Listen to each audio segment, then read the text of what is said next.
Halo teman-teman semuanya, kembali lagi di channelku Aji Trilaksono. Yang belum subscribe, silahkan subscribe ya, karena subscribe itu gratis.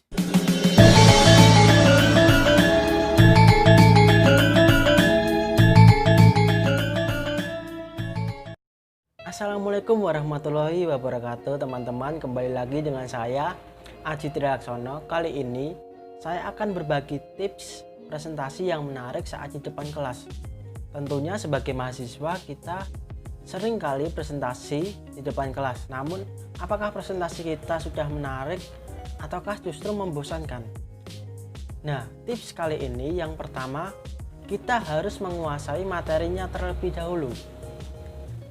Kita bisa membuat catatan-catatan kecil atau inti-inti yang akan kita sampaikan saat presentasi nanti.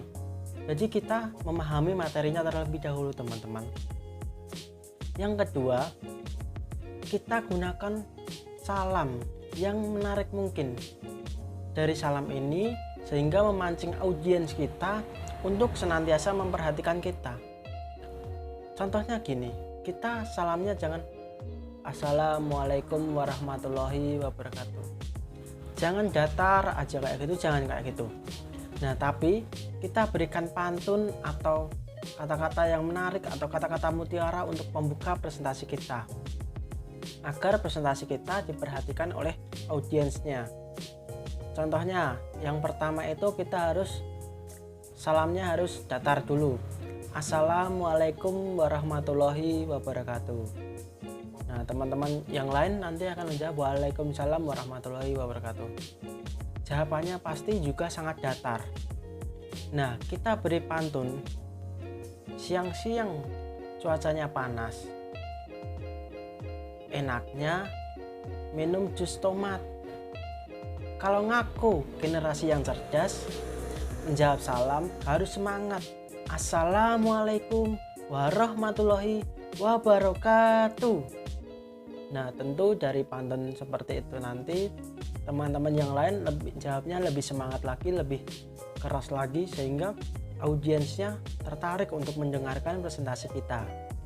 Nah, yang ketiga, kita jangan melihat catatan kecil tadi, atau jangan melihat handphone, jangan melihat layar monitor seperti itu, jangan seperti itu teman-teman. Misalnya kita memegang HP, kita membacanya, presentasi kali ini bla bla bla bla bla bla bla bla bla. Nah, ketika kita fokus dengan HP itu, otomatis audiensnya tidak fokus juga dengan kita. Ngapain kita harus presentasi karo kayak gitu? Lebih baik materi di-share ke teman-teman yang lain, udah selesai. Jadi jangan fokus dengan HP. Yang kedua, ketika ada layar monitor atau LCD proyektor, kita bisa membacanya satu kali saja atau sekilas saja. Contoh materi tentang pertumbuhan ekonomi. Di pertumbuhan ekonomi kali ini, Indonesia ekonominya semakin meningkat. Nah, dari poin pertama itu, Indonesia perekonomian semakin meningkat.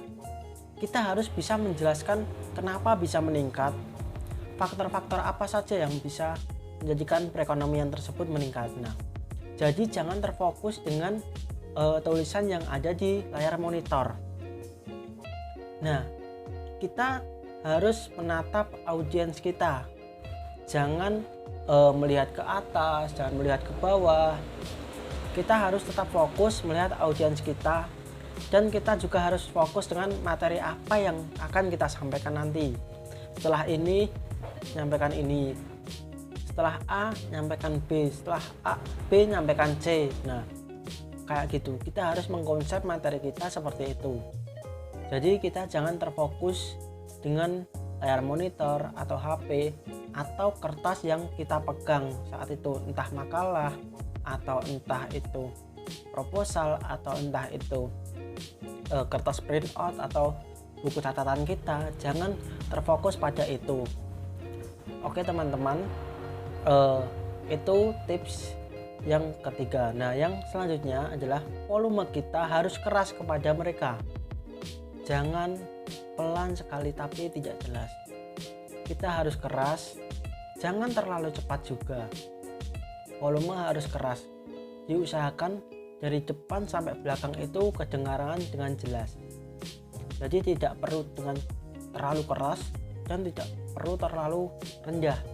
Jadi volume kita standar, tapi dari teman-teman yang di belakang juga kedengaran suara kita kayak gitu. Selanjutnya adalah kita harus mengatur kecepatan kita untuk menyampaikan materi. Jangan terlalu cepat, jangan terlalu lambat. Nah, kita harus standarkan kita, sehingga contohnya kayak gini.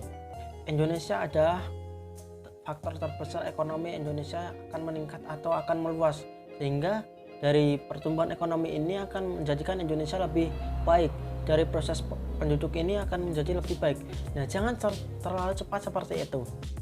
Kita harus perlahan-lahan tapi jelas. Contohnya seperti ini.